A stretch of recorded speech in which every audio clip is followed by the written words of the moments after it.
नमस्कार दोस्तों, स्वागत है आपका कथा सागर में। और मैं आप लोगों को श्रीमद् भागवत महापुराण के हिंदी रूपांतरण यानी कि सुख सागर की कथाएं सुनाती हूँ। आज मैं आप लोगों को सुख सागर के चतुर्थ स्कंद का तीसरा अध्याय सुनाने जा रही हूँ। और इस अध्याय में पिता के यज्ञ में जाने की इच्छा करने वाली सती को नीति युक्त शंकर जी का मना करना दिया गया है।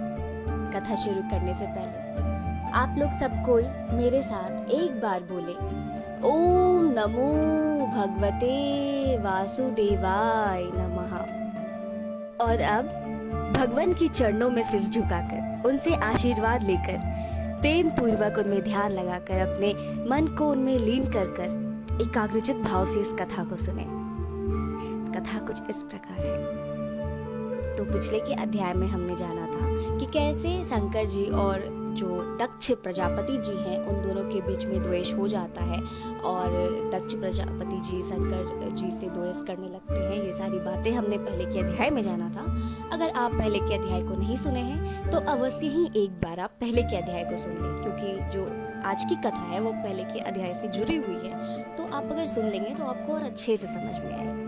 अगर आप नियम पूर्वक श्रीमद् भागवत महापुराण के हिंदी रूपांतरण यानी कि सुख सागर की कथाओं को सुनते हैं तो आपको ये बातें ज्ञात होगी कि ये जो सारी वार्तालाप है वो मैत्रेयी जी और विदुर जी के बीच में हो रही है। विदुर जी मैत्रेयी जी से बहुत सारे प्रश्न करते हैं और जिनके जवाब में मैत्रेयी जी उन्हें सारी बातें बताते हैं। तो जब विदुर जी जान गए कि हाँ कैसे शिव जी और दक्ष जी के बीच में जो द्वेष उत्पन्न हो गया और दक्ष जी ने श्राप दिया, फिर कैसे नंदीश्वर ने दक्ष जी और उनके समर्थकों को श्राप दिया, जिस पर वहां पर बैठे सर्वश्रेष्ठ ब्राह्मण जो थे भृगु जी, उन्होंने फिर वापस से शिव जी के भक्त और अनुगामी को श्राप दिया। तो ये सारी चीजें जो थी वो विदुर जी जान गए। और उसके बाद तब मैत्रेयी जी कहते हैं कि इस कारण ससुर और जमात्र यानी कि दक्ष जी और शंकर जी में बहुत दिनों तक बैर पड़ा ही रहा, मतलब बहुत दिनों तक अनबन ही रही, कोई किन्हीं से बात नहीं करते थे। और जब ब्रह्मा जी ने दक्ष जी को सब प्रजापतियों का स्वामी बना दिया तब दक्ष जी को बड़ा अभिमान हो गया, घमंड सा हो गया और उन्होंने सबसे उत्तम रूप में किंतु अभिमान सहित अपना एक ऐसा वाजपेयी यज्ञ करने का आयोजन कराया जिसमें सारे ब्रह्मा ऋषियों का तिरस्कार हो जाए। तो दक्ष जी ने जब ऐसी यज्ञ करवाई और जब ये यज्ञ आरंभ हुआ तो बहुत से ऋषि, मुनि, देवता और पितर उसमें आने लगे। तब उसी समय एक दिन जब शिव और सती दोनों कैलाश पर्वत पर बैठे थे कि सती ने आकाश मार्ग में बहुत श्वेत विमानों को जाते हुए देखा और उन्होंने किन्नरों तथा उनकी नारियों से दक्ष के यहाँ होने वाले यज्ञ की चर्चा भी सुनी।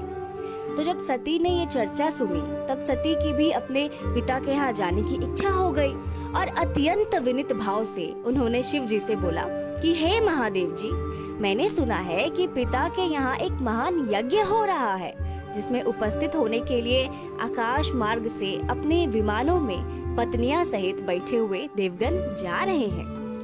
यदि आप आज्ञा दे तो पिता के घर मैं इस अवसर पर जाकर अपनी बहनों तथा संबंधियों से मिल आती। हे शिव जी, आप दया करके मेरी इस प्रार्थना को स्वीकार करें। तो सती ने क्या किया, शिव जी से आज्ञा लेना चाहा। उन्होंने विनती की कि हे प्रभु, आप मुझे मेरे पिताजी के यहाँ जाने की अनुमति प्रदान करें। ऐसे में सती की जो ये उत्सुकता थी, उत्सुकता भरे जो शब्द थे, उसको सुनकर शिव जी जहाँ पर एक और श्रम रहित हुए, वहीं उनको दक्ष जी के द्वारा जो कटु वचन था वो भी याद हो आया। वो याद आ गया कि दक्ष जी ने क्या किया था उस यज्ञ सभा में। तो जैसे ही शिव जी को दक्ष प्रजापति जी का वो स्वभाव और वो सारी बातें याद आ गई, तब शिव जी ने संयत वाणी में सती से कहा कि मैं यह जानता हूँ कि परम वैभवशाली तुम्हारे पिता का तुम पर अगाध प्रेम है। लेकिन शिव जी फिर सती को समझाते हैं और कहते हैं कि तुम मेरी अर्धांगिनी हो और अर्धांगिनी होने के नाते तुमको वहाँ पर वो सम्मान नहीं मिलेगा, क्योंकि दक्ष जी मुझसे द्वेष रखते हैं। और संभव ये है कि तुमको शंका हो कि तुम ये कहो कि जब मेरे यज्ञ के अवसर पर तुम्हारे पिताजी दक्ष जी आए थे तब उनके सम्मान में मैं क्यों नहीं उठ खड़ा हुआ, जो लोकाचार के सर्वदा ही विरुद्ध है। लेकिन ज्ञानी सांसारिकता से दूर रहते हैं और कभी कभी उन्हें इसकी गम नहीं रहती है। फिर मैं तो सर्वथा ही इंद्रियातीत अंतःकरण का उपासक हूँ। इतनी सारी बातें सती को समझाते हुए वो उनसे कहते हैं कि बताओ तुम ही कि ऐसे में मैं प्रजापति दक्ष जैसे सांसारिक प्राणियों के मानव मान की बात मैं कैसे सोच सकता था। दक्ष जो इसी कारण मुझसे असंतुष्ट हो गए और तब से अब तक मुझे बुरा ही समझते हैं। यही कारण है कि दक्ष जी ने हमारे ही बैर से तुमको भी बुला दिया है। यानी कि वो सती को समझाते हैं कि जो दक्ष जी मेरे प्रति असंतुष्ट हैं और उनको मेरे से द्वेष हो गया है, उसी कारण उन्होंने तुमको भी बुला दिया है और यही कारण है कि उन्होंने तुम्हें भी यज्ञ में नहीं बुलाया है। अब ऐसे में वहां जाने पर तुम्हें प्रतिष्ठा प्राप्त होगी, इसकी मुझे आशा नहीं है। ऐसा शिव जी सती को समझाते हैं कि अगर वहां तुम चली भी जाओ यज्ञ में तो तुम्हें प्रतिष्ठा और मान सम्मान प्राप्त होगी, इसकी मुझे बिल्कुल भी आशा नहीं है। और इतनी सारी बातें सती को बोलने के बाद वो ये बोलते हैं कि अगर इतनी बातें सुनकर भी तुम नहीं मानकर, मेरी बातें नहीं मानकर अपने पिताजी के घर जाओगी तो निश्चय है कि तुम्हारा कल्याण नहीं होगा। प्रतिष्ठित का अपने बंधुओं में अनादर उसकी मृत्यु के समान होता है।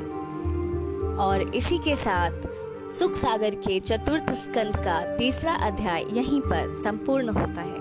तो सब कोई मेरे साथ एक बार बोले, ओम नमो भगवते वासुदेवाय नमः। इस अध्याय में हमने जाना कि कैसे सती जी अपने पिता के यहाँ जाने के लिए शिव जी से आज्ञा लेना चाहती हैं और कैसे शिव जी उन्हें समझाते हैं। अब आगे के अध्याय में यानी कि 4थे अध्याय में हम जानेंगे कि कैसे शंकर जी को छोड़कर सती जी अपने पिता के घर जाती हैं तथा वहां पर अपमानित होकर शरीर त्याग कर देती हैं। तो आने वाली जो कथाएं हैं, जो अध्याय हैं, वो और भी ज्यादा रोचक है। तो इसके लिए आप बने रहे कथा सागर के परिवार के साथ। और अगर आप पहली बार इस अध्याय को सुन रहे हैं तो कर दे चैनल को सब्सक्राइब, हिट करे बेल आइकन और जुड़ जाएं कथा सागर के परिवार के साथ। एक और छोटी सी बात मैं कहना चाहूंगी, वो ये कि अच्छी अच्छी बातों को, धर्म की बातों को अपने तक सीमित करके बिल्कुल भी नहीं रखिए। इसको जितना ज्यादा से ज्यादा हो सके उतना शेयर कीजिए, लोगों तक पहुंचाइए। और अगर वीडियो अच्छी लगी तो इसको लाइक अवश्य करें। मैं लाइक करने के लिए बोलती नहीं हूँ, तो आप लोग करते भी नहीं है। तो अगर अच्छी लगती है तो आप इसको अवश्य ही लाइक जरूर करें। अब मैं लेती हूँ आप लोगों से विदा। जल्द मिलूंगी 4थे अध्याय के साथ। तब तक के लिए आप लोग खुश रहिए, हंसते रहिए, अपना और अपने घर वालों का, अपने आसपास वालों का ध्यान रखिए, मिलजुल कर रहिए और आप सबों की मनोकामनाओं को पूर्ण करें। ओम शांति शांति।